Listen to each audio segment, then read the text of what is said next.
इस वीडियो के अंदर हम डिस्कस करेंगे rules of interpretation of statutes. ठीक है, लीगल ड्राफ्टिंग का जो तीसरा पार्ट है ना, उसमें से 2 या 3 सवाल अक्सर आते हैं। यानी करना आपने एक ही होता है, लेकिन ज़्यादातर 2 या 3 सवाल आते हैं। और उसमें सबसे ज़्यादा जो सवाल आता है वो यही आता है, rules of interpretation of statutes. So इसको देखते हैं कि यह क्या चीज़ है। सबसे पहले ये जो वर्ड है ना, इंटरप्रिटेशन, इसको ज़रा समझ लें यार। इंटरप्रिटेशन का मतलब होता है कानून को समझना, कानून को इंटरप्रेट करना, उसको उसकी उसकी वर्ड्स को मीनिंग देखना, उस वो कानून क्या कहना चाहता है। ठीक है ना। सो हमारे यहाँ जो अदालतें हैं ना, इनका काम सिर्फ फैसले सुनाना नहीं होता। इन अदालतों का एक और काम भी है दोस्तों, और वो है कानून को समझना और समझाना।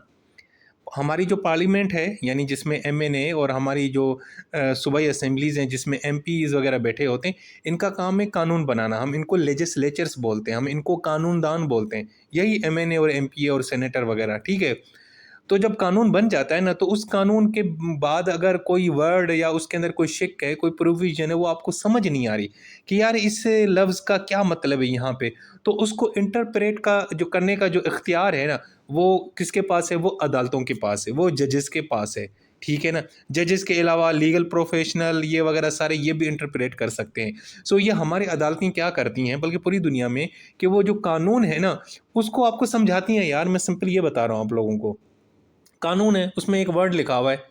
ठीक है ना। अब आप अगर अब कानून आप पढ़ते होंगे तो उसके अंदर जो बेयर्स एक्ट है, आप देखें कितने मुश्किल अल्फाज लिखे होते हैं, एक लाइन लिखी होती है, तो उस जुमले के ऊपर डिबेट हो जाती है कि यार इसका मतलब क्या है, ये क्या कहना चाहता है, इसका ये मतलब है कि ये मतलब है। तो अक्सर लड़ाइयाँ हो जाती हैं, कन्फ्यूजन पैदा हो जाती है। यानी पिछले साल क्या हुआ था कि हमारे जो सदर है ना, आरिफ अलवी साहब, साबिक सदर सॉरी, तो वो हमारा एक आइन का आर्टिकल है, आर्टिकल 63 है, उनका उसके ऊपर परेशानी थी। कोई कोई उसका कोई और मतलब निकालता था, कोई और मतलब निकालता था। तो उन्होंने फिर ने सुप्रीम कोर्ट को कहा कि मेहरबा उनको एक ख़त लिखा है, उनको दरख्वास्त दी कि प्लीज़ ये जो आर्टिकल 63 है ना, ये हमें समझ ही नहीं आ रहा, मतलब इसके ना 2-3 मतलब निकल रहे हैं, तो मेहरबानी करके हमें इसको इंटरप्रेट करके दें। तो फिर सुप्रीम कोर्ट ने अपना एक फ़ैसला सुना दिया और उसका बताया कि इसका ये मतलब है। ठीक है ना। सो इंटरप्रिटेशन ऑफ स्टैट्यूट। अब स्टैट्यूट क्या है? स्टैट्यूट का मतलब होता है कानून यार। वो कानून जो पार्लियामेंट बनाती है, हम उसको एक्ट भी बोलते हैं। ठीक है ना। और आमतौर पे जो जनरल वर्ड यूज़ होता है वो होता है स्टैट्यूट। ठीक है। सो इंटरप्रिटेशन ऑफ स्टैट्यूट का मतलब है कानून को समझना, परखना, इंटरप्रेट करना, उसके अंदर जो वर्डिंग या अल्फाज इस्तेमाल किए जा गए हैं, उनका मतलब निकालना, वो क्या कहना चाहते हैं, क्या सेंस है। इस सारी चीज़ को हम बोलते हैं इंटरप्रिटेशन ऑफ स्टैट्यूट।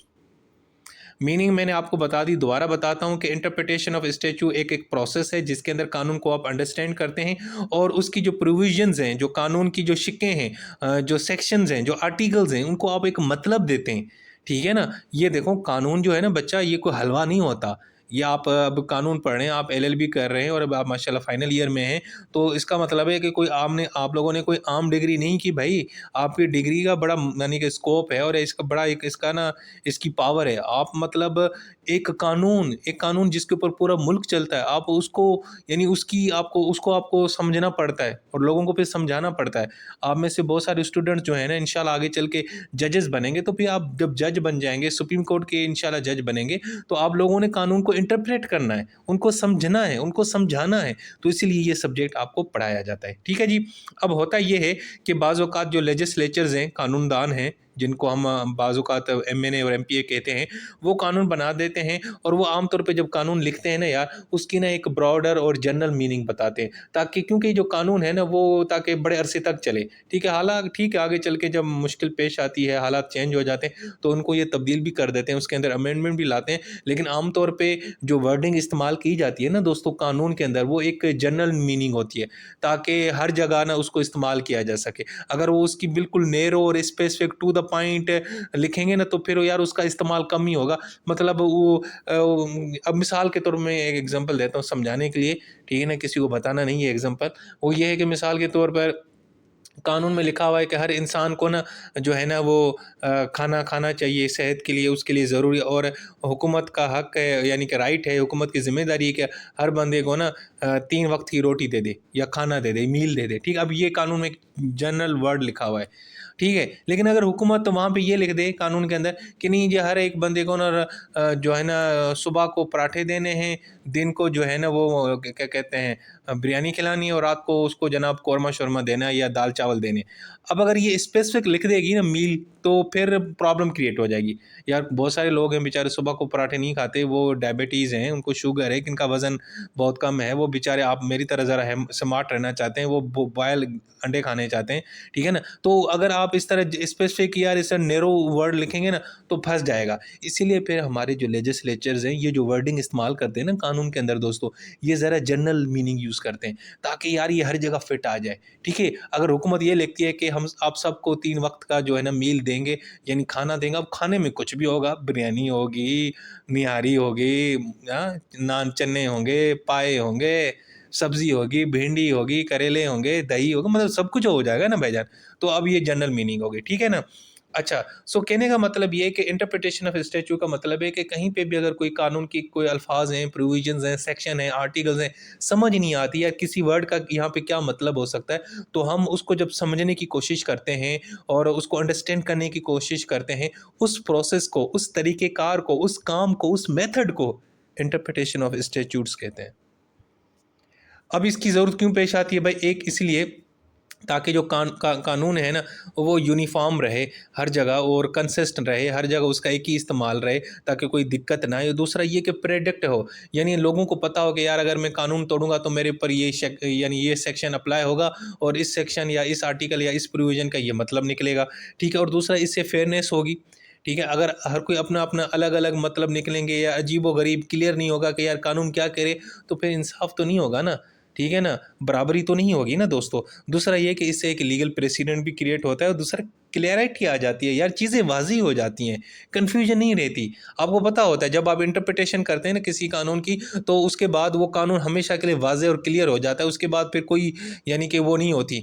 अगर मिसाल के तौर पर एक हुकूमत ने कानून बनाया और अदालत ने उसकी इंटरप्रिटेशन वाज़े कर दी सुप्रीम कोर्ट ने, तो वो फिर जो दूसरे लोग होंगे जब उस कानून को पढ़ेंगे और साथ में उसकी इंटरप्रिटेशन पढ़ेंगे, तो वो हमेशा के लिए उनके लिए क्लियर हो जाएगा कि यार ये कानून बना था, अदालत ने इसकी इंटरप्रिटेशन भी कर दी, यानी एक जो वर्ड है उसकी आपको मतलब समझ नहीं आ रहा था, लेकिन अदालत के एक फैसले ने उसको उसका मतलब भी क्लियर कर दिया, तो आपके लिए अब ये हमेशा के लिए क्लियर हो जाएगा, ठीक है ना? तो ये इसके इसलिए हमको इसको इंटरप्रिटेशन की ना हमें ज़रूरत पेश आती है। अब मैं आपको बताता हूँ इसके कुछ रूल्स हैं भाईजान। हाँ जी, इंटरप्रिटेशन के ना कुछ असूल हैं, उन असूलों के तहत ही हम इंटरप्रिटेशन करते हैं। हम जब जो जजेस हैं ना, जो अदालतें हैं ना, ये ऐसे मुँह उठा के ये इंटरप्रिटेशन नहीं करते। वो एक तरीक़ेकार है, कोई मेथड है, कोई असूल है भाईजान, कोई रूल्स होते हैं। उसमें जो सबसे पहला रूल है उसका नाम है लिटरल रूल। अब इसका मतलब ये है कि जजेस क्या करते हैं, कानून को उठाते हैं, कानून को खोलते हैं, पेजेस खोलते हैं, उस कानून के अंदर जो सेक्शन या प्रोविज़न या जिस जगह पे कन्फ्यूजन होती है ना, उसकी जो लिटरल मीनिंग होती है ना, वही इस्तेमाल करते हैं। यानी एक जुमला लिखा हुआ है कि जो है ना एक कोई भी जुमला लिखा हुआ है कि हुकूमत जो है ना फलां बंदों को जो है ना वो जो है ना क्या कहते हैं सख्ती से निपटेगी या इस तरह की कोई बात है, या उनको जो है ना दिन में तारे दिखा देगी। अगर किसी ने हुकूमत की बात नहीं मानी तो हुकूमत उनको दिन में तारे दिखा दी। मैं मिसाल देता हूँ, ये एक जुमला लिखा हुआ है कानून के अंदर। तो जजेस उसको पता है किस तरह इंटरप्रेट करेंगे इस असूल के तहत, लिटरल रूल के तहत। वो जैसे जुमला जैसी वर्डिंग है ना वैसे ही उसको समझेंगे, यानी उसको वैसे इंटरप्रेट करेंगे। यानी उनका जो फोकस होगा ये होगा कि कानून कह क्या रहा है, उसका मतलब क्या था। अब अगर हम ये किसी को कहते हैं ना कि भाई मैं तुम्हें ना दिन में तारे दिखा दूंगा, इसका वैसे आम मतलब क्या होता है? इसका मतलब ये होता है कि भाई मैं मतलब मैं तुम्हारे साथ सख्ती से पेश आऊँगा, ठीक है ना? तुम्हें मैं टफ टाइम दूँगा, इसका यही मतलब है ना। लेकिन जब हम लिटरल रूल के तहत इंटरप्रिटेशन करते हैं तो हम ये मीनिंग नहीं लेते भाईजान, हम उस वर्ड की एग्जैक्ट जो सेंस बनती है वही इस्तेमाल करते हैं, ठीक है? यानी जैसे लिखा हुआ वैसे पढ़ेंगे, कोई वर्ड चेंज नहीं करेंगे, बल्कि ये भी नहीं देखेंगे कि यार जिन्होंने ये कानून बनाया था उनकी इंटेंशन क्या थी। उन्होंने अगर ये जुमला लिखा है तो इसका पीछे कोई सेंस होगी, कोई वजह होगी। हम यानी कि लिटल मीनिंग के ऊपर नहीं, यानी हम उसकी सेंस के ऊपर नहीं जाएँगे। जैसा वर्ड लिखा हुआ वैसे आपने पिक करना है, ठीक है? तो इसमें बाज़ औक़ात फिर क्या होता है कि बाज़ औक़ात ना इनफ्लेक्सिबिलिटी आ जाती है, ठीक है? और उसके बाद आगे प्रॉब्लम भी क्रिएट होते हैं। अगर हुकूमत ये कहती है कि जो भी हुकूमत के रास्ते में आएगा या प्रोटेस्ट करेगा फलाँ रोड के ऊपर, हम उनको ना दिन में तारे दिखाएँगे, ठीक है? अब मिसाल के तौर पर और एक जज है मेरे जैसा, उसकी वो उसको ना लिटरल रूल्स के तहत ना उसको इंटरप्रेट करेगा, तो प्रॉब्लम क्रिएट हो जाएगी। अब हुकूमत ने एक बंदे को पकड़ लिया, अब अदालत उसको कहेगी, "दिखाओ ना उसको, दिन में तारे, तुमने तो कहा था कि हम अगर हुकूमत के खिलाफ कोई एहतजाज करेगा हम उसको दिन में तारे दिखाएंगे, तो दिखाओ ना उसको तारे। तो वो कह सकेगा ना, हुकूमत का बंदा या कानूनदान जिसने कानून बनाए, कहते हैं हुजूर हमने तो ना हमने सिर्फ समझाने के लिए कहा था, ये इसका ये मतलब थोड़ी था कि आप लिटरल मीनिंग लेके बैठ जाएं। तो ठीक है, तो एक रूल ये होता है कि कानून के अंदर कोई सेक्शन या प्रोविजन है, उसकी जो लिटरल मीनिंग है, जो ऑर्डिनरी मीनिंग है, उसी को आपने पिक करना है। उसमें ये नहीं देखना कि इस जुमले का मतलब क्या है, इसका बैकग्राउंड क्या है, ये कहना क्या चाहता है, ये चीज़ में नहीं पढ़ना। तो पहला तरीका तो ये है इंटरप्रिटेशन का दोस्तों। दूसरा है मिसचीफ रूल। ये बड़ा मज़े का है। इसमें यह है कि आप जो अल्फाज लिखे होते हैं ना कानून के अंदर या जुमले, उनकी एक्चुअल ग्रामर के ऊपर नहीं जाते आप, उनके यानी लिटरल रूल में तो ये था ना कि वर्ड्स बाय वर्ड देखने के, वर्ड का मतलब क्या है बस ये देखना है। इसमें आप क्या करते हैं, जो जिन्होंने कानून बनाया होता है ना, जो लेजिस्लेचर्स होती है, उनकी आप इंटेंशन देखते हैं।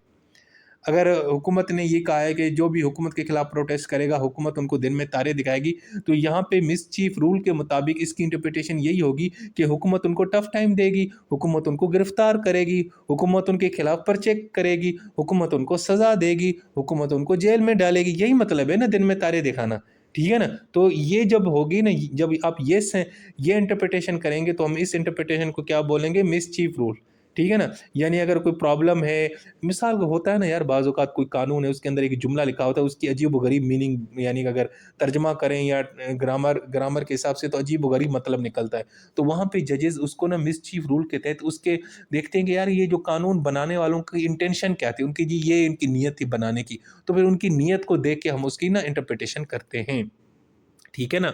तो ये रूल है। इसमें फिर जजेस जो है ना, इनके पास ज़्यादा स्कोप होता है और उसको यानी कि खुल के इसकी इंटरप्रिटेशन करते हैं। वो सिर्फ़ इंटेंशन के ऊपर ही बात करते हैं, उसकी वर्ड की जो लिटरल मीनिंग है उसको नहीं देखते। ठीक है जी? उसके बाद तीसरा रूल है गोल्डन रूल।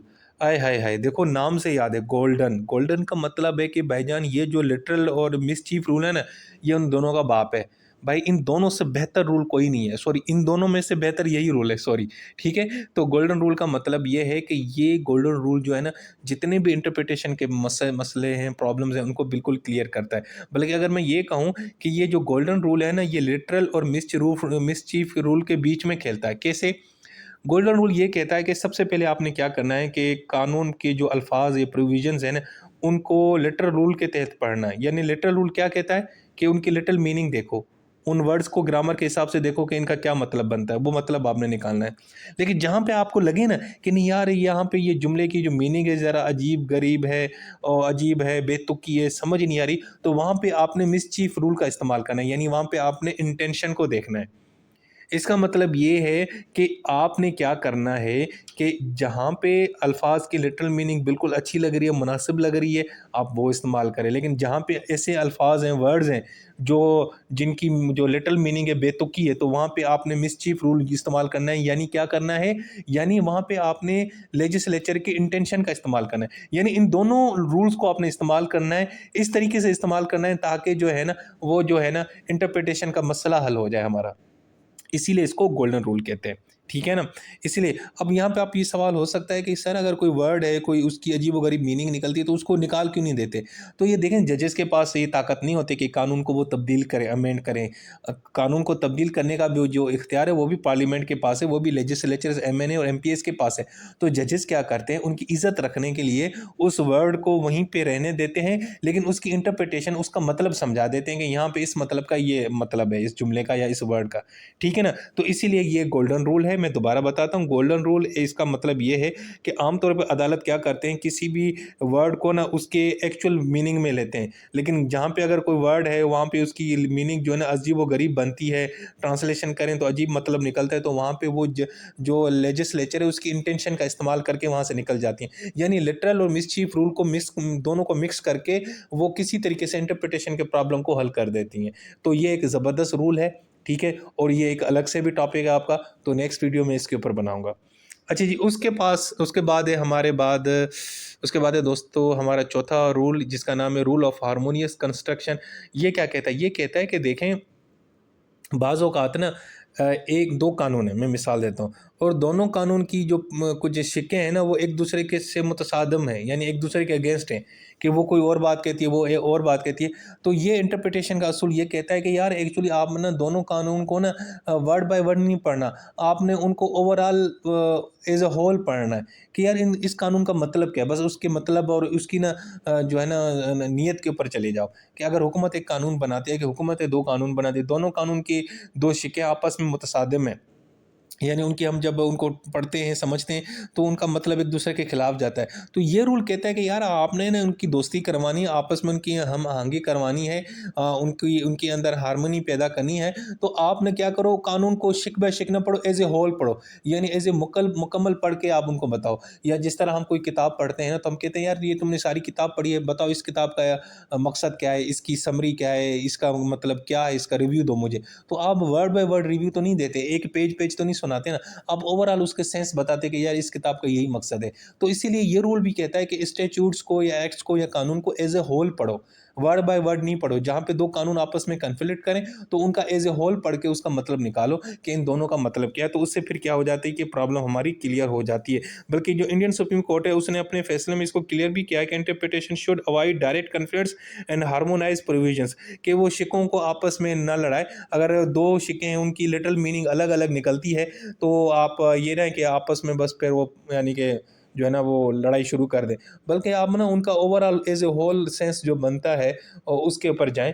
तो ये भी एक असूल है, इस असूल के तहत इंटरप्रिटेशन की जाती है, ताकि अगर कोई प्रॉब्लम हो कानून के अंदर, दो कानून हैं, उन दोनों मुख्तलिफ हैं, दोनों की शिक्कों में मुतसादिम है, एक कहती है कि पानी हराम है, दूसरी कहती है पानी हलाल है, तो ये भाई इन दोनों के ऊपर ना जाओ, बल्कि इसको एज ए होल पढ़ो कि वो कानून क्या कहता है, उसका मतलब क्या था बनाने का, इसका क्या था मतलब बनाने का। तो हर एक का अपना अपना बैकग्राउंड और सेंस होता है, तो उसको लेके चलो, ताकि दो मुख्तलिफ जो कवानीन है उनके बीच में दोस्ती करवाई जाए, ना कि दुश्मनी करवाई जाए। सो दोस्तों, ये थी हमारी वीडियो। इस वीडियो के अंदर मैंने आपको इंटरप्रिटेशन ऑफ स्टैट्यूट्स के कुछ 4 जो रूल्स हैं ना सुनहरी, वो बताए। एक है लिटरल रूल, उसके बाद मिसचीफ रूल, उसके बाद गोल्डन, और उसके बाद rule of harmonious construction. Hopefully कि ये आपको वीडियो अच्छे से समझ आ गई होगी। अपना बहुत सारा ख्याल रखो।